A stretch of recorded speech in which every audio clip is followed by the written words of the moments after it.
Repetition from the album Lodger. David, that's an extraordinary version of it. I wanted to pick a couple of songs that really were probably the least known of my songs. Particularly this song, I wanted to try it acoustically because it was so much an electronic piece of work on the album. And I wanted to see what it was made of just as a song when it was really stripped down and just became an acoustic piece. And it's interesting to see how something that's really so minimal actually works quite well as a straightforward rendition. I know it's weird, but that's Reeves. What can you do with him? What do you think the David Bowie of 25 would have made of the David Bowie of 50? I think I would have driven myself mad because, I wasn't used to having happy people around. And I think I would have wanted to put me in a box and nail me in because I think I would be too exuberant for the 25-year-old. The 25-year-old, I kept very much to myself at the time, and I'd spend much more time on my own than I would with other people, and I read too much. And I think it's just the other way round now. Do you have a kind of favourite period when you look back over your career? I mean, a favourite hairdo, a favourite makeup job, a favourite lycra catsuit, maybe? I was never actually a catsuit. Did I wear catsuits? More kitten suits, I think.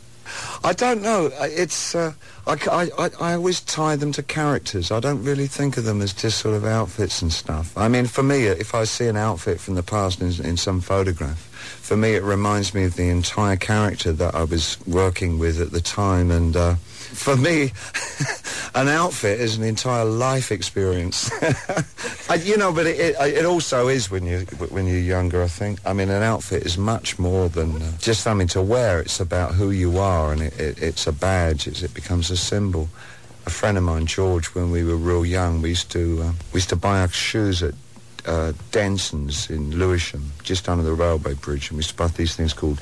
it was Denton's, but the shoes were Denson High Pointers, if I remember right. This is about 61, and we prided ourselves on being the first kids in the area to have Italian shoes. Winkle pickers, I think they were vulgarly known, but they're actually called High Pointers. And You've got a bit of a shoe fetish on the go today, yeah, no, I'm big on shoes. And then we were pipped by a much smoother guy in the sixth form called Gavin. I mean, even a name, Gavin. You know, he was so cool. He went into advertising. He had Chelsea boots. I mean, they were so kind of elegant because they weren't pointed and they had elastic sides. We were so crestfallen. I guess you were probably responsible for the hairdressing disasters of tens of thousands of teenagers. Disasters? Who decided to experiment with henna for the very first time to get the sort of Ziggy Stardust Well, more look. fool them. They should have used... Now, what did I use? Schwarzkopf, was it? So we're back to some top international celebrity questions.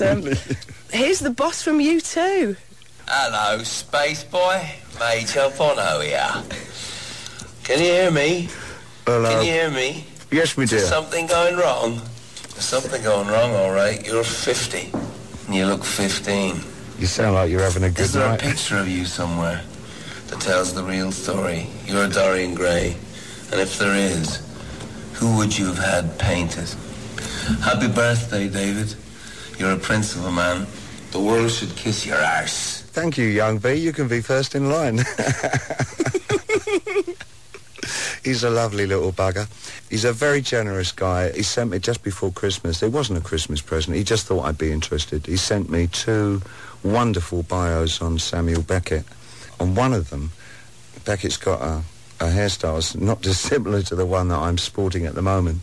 And on the inside he said, "This man's got your haircut and I'm sure he's got a pair of stilettos somewhere."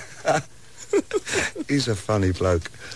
Is there a photograph? There is, actually. Funnily enough, I did a thing on the internet today and I was going through photographs for it, and I found this photograph that was obviously taken very early in the morning after some gross party back in around 1973, 1974 in New York.